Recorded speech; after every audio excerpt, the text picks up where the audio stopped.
Blessed are the merciful, because they will receive mercy, for they will receive mercy.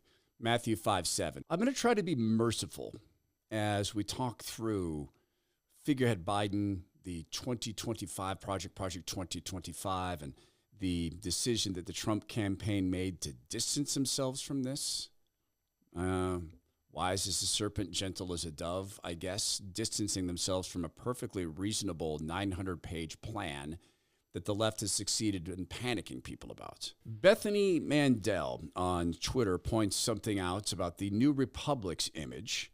We chose the cover image based on a well-known 1932 Hitler campaign poster for a precise reason.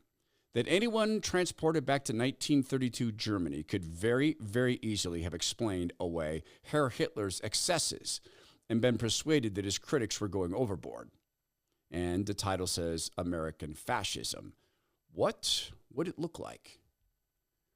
They are publishing this at the same time as the Mockingbird media that for the past 4 years has mimicked and repeated at the orders of the people who run Joe Biden every single meme.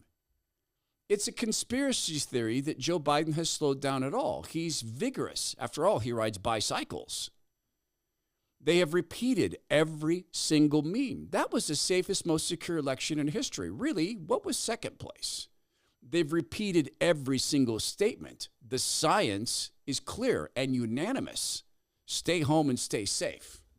And, of course, President Trump is dangerously orange Hitler. They've repeated this ad nauseum. Big business, big government become one. That is the definition of fascism. They've repeated these things throughout a process of using trials to hold off your political opponent. Trials that are so clownish, some of them have already been disqualified by the Supreme Court. Now, not those trials in specific, but the theories that were used to propel them. For instance, in the New York case, that corrupt case, there was a 4-4-4 split in the jury in terms of what President Trump was supposedly guilty of doing, a 4-4-4 split. The judge in that case, a fan of Biden and the people who run him, whose daughter helps fundraise for Biden and the people who run him, had decided that you didn't have to be unanimous to reach a decision as a jury. You didn't need a unanimous decision. The Supreme Court just came along and said, actually, you need a unanimous decision. That trial was paid for by big business, big donors to the Democrats. So they offer this cover, this New Republic cover, and they say that American fascism will look like Donald Trump turned into Hitler, but they're ignoring the fascism that's happening right before them. They have to ignore it.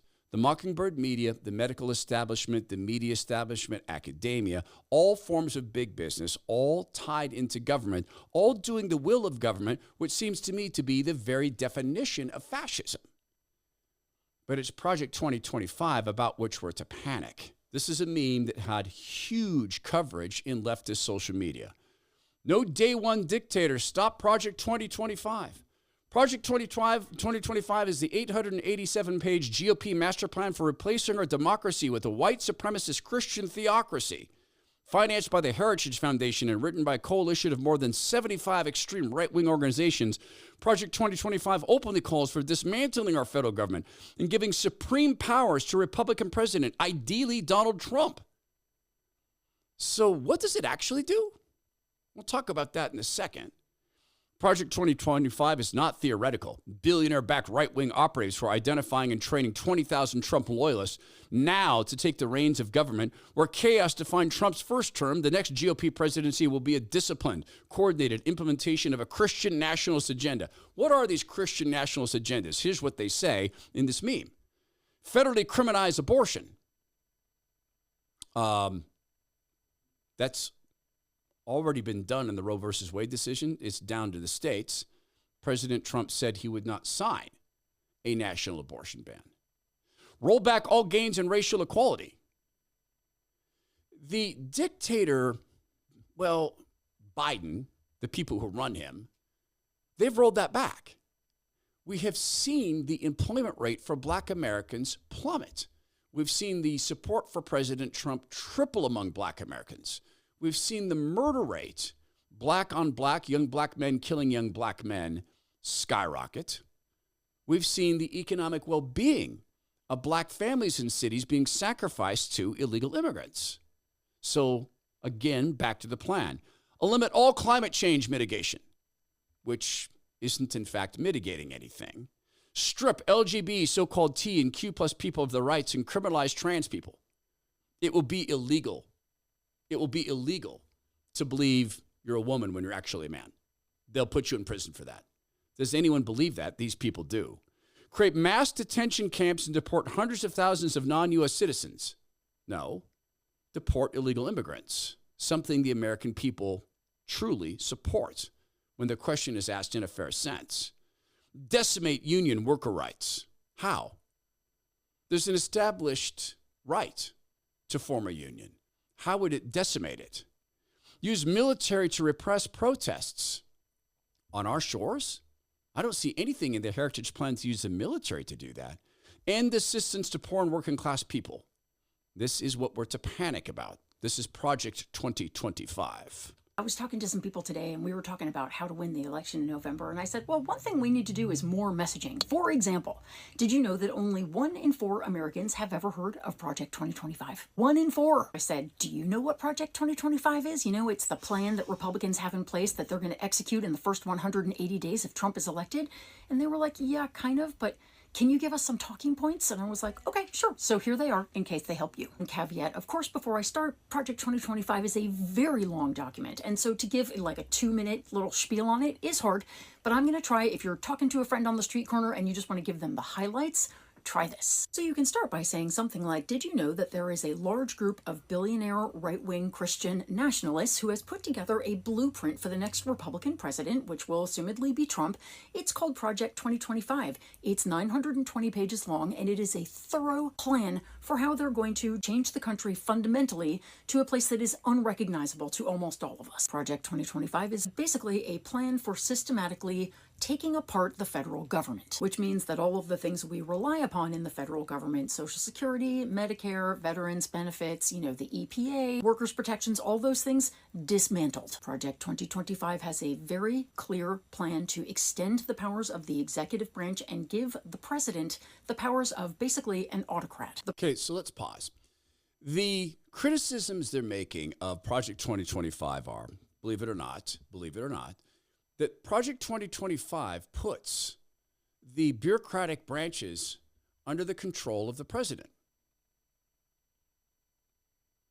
which is where they exist now.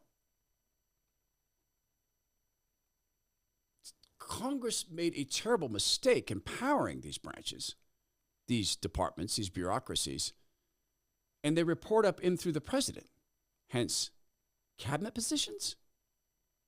What happens in what Project 2025 addresses is that the permanent bureaucracy, in other words, the deep state, doesn't need to carry out the orders of the president. They don't need Congress's explicit permission to do anything. It was a massive mistake Congress made. They did it on purpose so then they can blame the bureaucratic agencies. When the bureaucratic agencies make a decision, it has the force of law. The Consumer Fraud Protection Bureau, with the help of John Roberts, by the way, can now raise its own funds. It doesn't even need Congress to provide the checkbook, the one thing Congress has that the other branches don't. The Senate doesn't have it. Only the House of Representatives does. What Project 2025 does is allow the president to fire people who work for him. How weird. The fact is that the permanent bureaucratic class knows presidents come and presidents go. We're here forever. If Project 2025 were to proceed, that would no longer be the case. They could actually be fired. And let's remember that Barack Hussein Obama, God bless Rush Limbaugh, arranged to have 1,500 lawyers working in Washington, D.C., teaching career civil servants how to not carry out the orders of President Trump. That's part of what 2025 addresses. The president would then use those powers to issue executive orders that would basically reverse a lot of our civil rights. Contains a plan to redirect the military to support domestic law enforcement, and that includes using the Insurrection Act to stop protests on U.S. soil. That includes protests that extend into seizing government property, like in Portland and in Seattle. It extends into that, meaning the National Guard, meaning the states still have to invite that to happen. But the apparatus is set up. Remember that. The administration doesn't agree with. It will remove pretty much all government protections from LGBTQIA people and criminalize many of them. It will criminalize no one. Well, I mean, unless you are a man who wants to inflict your sexual desires upon the bodies of boys, which is now legal in California. It would address that.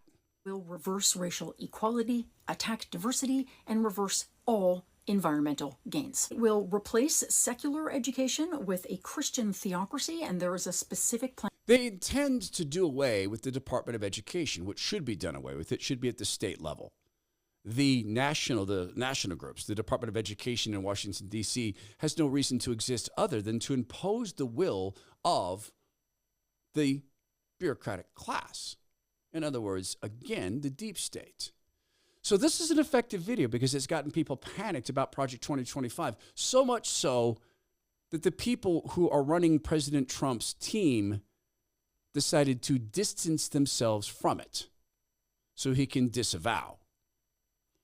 Maybe that's wise as a serpent, gentle as a dove. Maybe. I don't like what it pretends for us, which is a capitulation early on to no seriousness in this. Now, maybe the president's team is still going to act upon these things. They're simply trying to remove it from the conversation. I don't know that it will work, but I'd rather see them actually communicate through a caring and fairness lens why they thought this was a good idea in the first place. To me, that would be preferable to pretending or certainly to backing off from this. And yet, people are going to do what people are going to do.